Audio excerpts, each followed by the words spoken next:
TikTok is banned, but it's not banned. Or at least it was for 12 to 14 hours. But now it's available again in the US.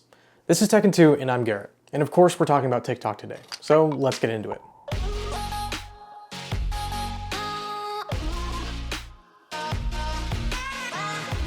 If you are not aware, on January 17th, the US Supreme Court upheld the ruling that TikTok was going to be banned effective January 19th. However, what followed on January 18th was a lot of mixed messages from the outgoing administration, the incoming administration, and news outlets. No one seemed to know if TikTok was actually going to be banned or if users were still going to have access come the 19th. Ultimately, what happened is that TikTok began to shut down services in the United States late Saturday evening with a pop-up notifying users of the ban and that they are still trying to work with the US government to find a solution to hopefully restore services in the future. However, about 12 to 14 hours later, services began being restored in the United States after President Trump said that he would sign an executive order when he takes office on the 20th, basically just saying, I will extend the deadline 90 days, as well as promising a lot of ISPs, as well as Apple App Store, Google Play Store, and basically anybody that supported the app, you would not be penalized.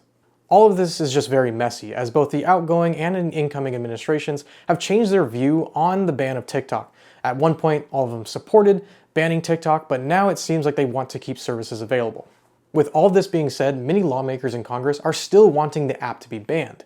So it leaves a lot of questions to be asked about the future of the app and, more importantly, what the point of this even was. Regardless of how much this app does or doesn't make sense, TikTok is available in the US right now as I'm recording this video, which is January 19th.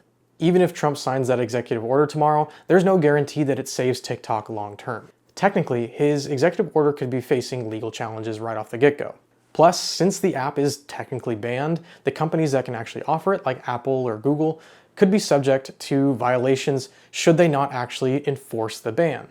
Even if the executive order says they will not be punished, if the assurances are not strong enough or it does end up getting shot down, they could be subject to billions and billions of dollars of violations.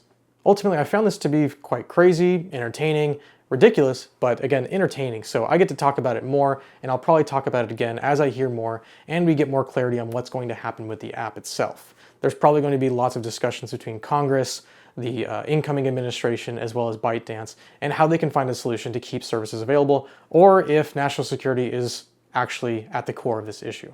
But as always, my name is Garrett, and thank you for tuning into this week's Tekken 2. I hope you enjoyed it, and I'll have more on TikTok as soon as I hear more. So thanks for tuning in, and we'll see you next Monday.